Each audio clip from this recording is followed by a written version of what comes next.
guess. I think of identity as something like deeply intrinsic to your person, like something that you gravitate towards when you hear it.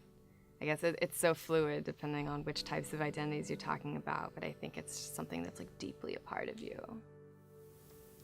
I feel like it starts with recognizing that gender is constructed in this society, and that even if you're cisgender, like, you're still part of this society and you've been constructed in a way where you think of yourself this certain way, and that it's not just transgender people. Everyone is part of this system, and I think it's really important to start breaking down how society has impacted your identity, whether that's female, male, or something else. Because there's so much shame around like the trans narrative. Like, there's only one story, which is not true, and that like everyone has to go through some kind of suffering in their journey, and maybe that's not the case. And maybe some people really enjoy the exploration of realizing and recognizing that they're agender or gender variant and having that fluidity. So I think it's important to create a space where we can embrace each other in their journeys and not make them feel pressured to fit a certain narrative in these trans identities. In Seattle, it's culturally not socially acceptable to be overtly transphobic, overtly homophobic. So we have this culture of niceness and this culture of passive liberalism, right? That people who are nice people, right? People are doing their things and living their lives. And I think it's really easy for us to live our lives under this progressive or liberal guise and not realize that there's transphobia, there's homophobia, there's racism, there's sexism in our language, in our actions, and even in the institutions that we support with our lifestyle. And it doesn't necessarily make us bad people, but it means that we have work to do. It's everything from discrimination in relation to housing, jobs, the constant fear of the threat of violence, and then kind of the stigma related to, you know, people's ideas of identity and gender roles and what have you.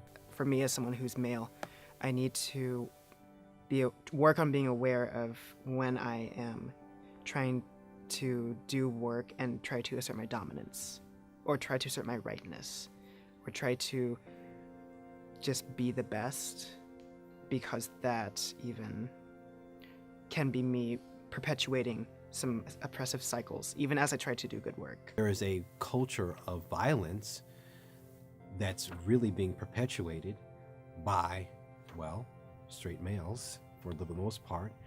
And there's this hyper kind of masculinity that's also associated with it as well, where we have young boys who are basically being brought up to ultimately hate and or hurt transgendered people. The reality is that we have all of these systems of oppression and these logics that reinforce oppression that all collude together. They all are intersecting and they rely on each other.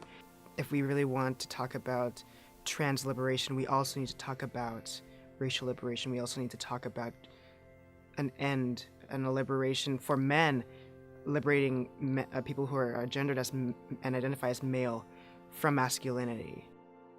America is becoming more progressive or becoming more understanding and aware of gender issues, and yet this is still happening. And the fact that it's mostly women of color says a lot about society, and I feel like this is just as much about Black Lives Matter as it is anything else. We came together to remember and to tell the stories of folks whose stories, for various reasons, are not told enough, or even told at all in a lot of mainstream ways. Say Her Name, Black Lives Matter, Trans Day of Remembrance are all very much intersected because so many of the trans people who have been killed this year and every year tend to be trans women of color, specifically Black trans women. And so it's just it's important to recognize that intersection and to honor that when talking about Transgender Awareness Week. And so we met up in the Student Center, kind of talked about some of the people that we're honoring, talked about their stories and their lives, and then we went over to the law school and laid down in the lobby of the law school and chanted the names of people, trans people who have been killed. Alicia Walker! Alicia Walker! Alicia Walker! Alicia Walker! Alicia Walker! Shade Schuler! Shade Schuler! Shade Schuler! Shade Schuler! We said her name!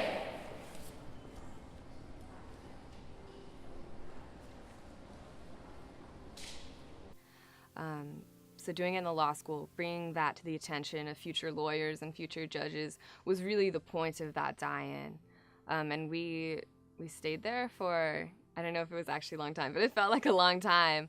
There were just so many names to read, just so many names. And at the end of that die-in, a lot of people had gathered to like watch and like see what was happening, and people clapped for it, which I've never been at a demonstration and had people clap for it. But it was really encouraging to see that the law students were listening and that they were, I don't know, they showed up and heard that. We really wanted to find a way to honor the lives of trans people who have lost their lives this year without objectifying or fetishizing their deaths. We didn't want to use that as a talking point. I've been to vigils before where just they have this list and they're just reading people's names and reading off how they died, and you don't know anything about these people. You don't know, what they were interested in, what their dreams were, who cared about them, who they cared about. All you know is how they died. And so we wanted to kind of like take that out and just like say their names and like leave that space for people to hold that in whatever way they could. So this was like a day for us to honor their lives, that they were smiling and laughing and living, breathing humans like us. And I think we kind of shifted the atmosphere of the event to be less about their death and their memorial, but more about their life, which is why we floated flowers to honor them. But we also wanted the campus community to take notice, which was why we had the ringing of the bells. It was a way that people could, hear all these names and feel that, but also bring like a very loud attention to that. And I think it was a really beautiful vigil. A lot of people showed up, and I was happy to see that. Despair colludes with systems of oppression, and those systems of oppression feed on our downtroddenness, on our depression, on our feeling like nothing can be done. And that's why it's important to celebrate.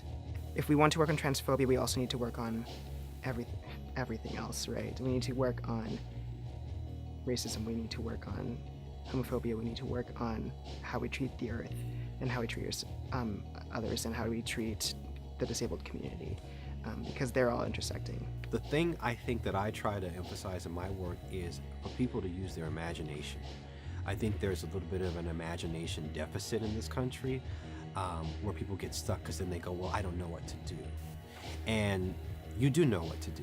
It's a process, and there's always going to be something more to work on, and that's not to be defeatist, but that's to be something that if we're really hungry for a better world, then we need to commit to that better world. We need to commit to building that every day and building that in the next generation. It's about being imaginative, and it's actually about taking action.